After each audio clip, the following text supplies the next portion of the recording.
काकडीवरती रवा टाकून तुम्ही कधी ही रेसिपी पाहिली नसेल आणि बनवली सुद्धा नसेल तर नक्कीच व्हिडिओ पहिल्यांदा सेव्ह करून घ्या।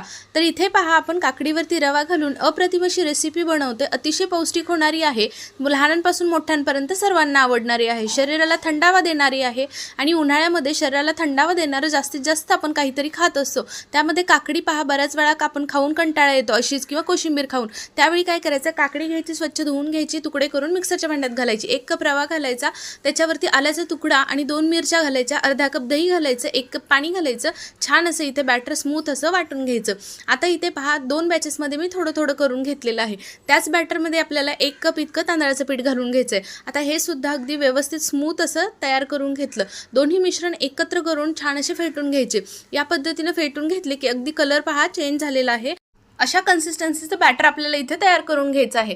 पाहू शकतात बॅटर तयार झालं की लगेच त्याच्यामध्ये आपल्याला चवीनुसार मीठ घालायचं आहे आणि हे बॅटर 10 मिनिटांसाठी साईडला ठेवून द्यायचं आहे। लगेच मिक्सरच्या भांड्यामध्ये चटपटी चटणी करून घेऊया। त्याच्यामध्ये पहा खोबरं घातलं, डाळवं घातलं, आलं लसूण मिरची घातली, कोथिंबीर घातली, पुदिन्याची काही पानं घातली, लिंबू अर्धा पिळून घातलेला आहे, 1 चमच इतकी साखर घालायची। आंबट तिखट गोड चटपटी चटणी तयार झालेली आहे। आता तडका पॅनमध्ये तेल गरम करून घेतलं, कढीपत्ता घातला, मोहरी घातली, हिंग घातला आणि ही खमंग अशी चरकन फोडणी याच्यावरती बसली की खायला चटपटीत चटणी लागते।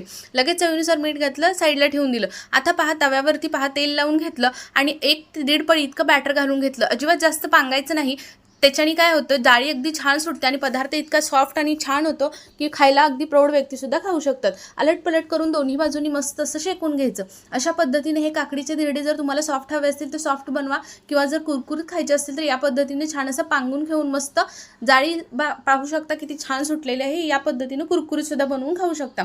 अशा पद्धतीने सर्व आपण इथे धिरडे तयार करून घेतलेले आहेत। हे काकडीचे धिरडे तुम्ही कधी यापूर्वी बनवलेत का ते मला नक्की कमेंट करून सांगा। नसतील बनवले तर नक्कीच ही रेसिपी जास्तीत जास्त आपली शेअर करा। तुम्ही सुद्धा बनवून पहा, घरातल्यांना खाऊ घाला आणि लहान मुलांपासून अगदी प्रौढांपर्यंत सर्वजण हे धिरडे खाऊ शकतात। पाहू शकता अगदी मऊसूत झालेले आहेत। ह्या आंबट तिखट गोड चटणी सोबत 1 नंबर लागतात आणि याच्यामध्ये जी काकडीची चव येते ना ती अप्रतिम अशी येते, काय सांगायलाच नको, इतकी चव भारी लागते। नक्की एकदा बनवून पहा। जर तव्याची लिंक हवी असेल तर तुम्ही कमेंटमध्ये फक्त लिंक टाईप करा, मी तुम्हाला लिंक देणार आहे। फेसबुकवरती पाहत असाल तर फर्स्ट कमेंट चेक करायला अजिबात विसरू नका। तुम्ही सुद्धा या गरमीच्या दिवसामध्ये काकडी अशीच खाऊन किंवा काकडीची कोशिंबीर खाऊन बोर झाला असेल तर नक्कीच काकडीचे हे धिरडे एकदा बनवून पहा आणि रेसिपी आवडली असेल तर चॅनलला मात्र जरा फॉलो करायला अजिबात विसरू नका।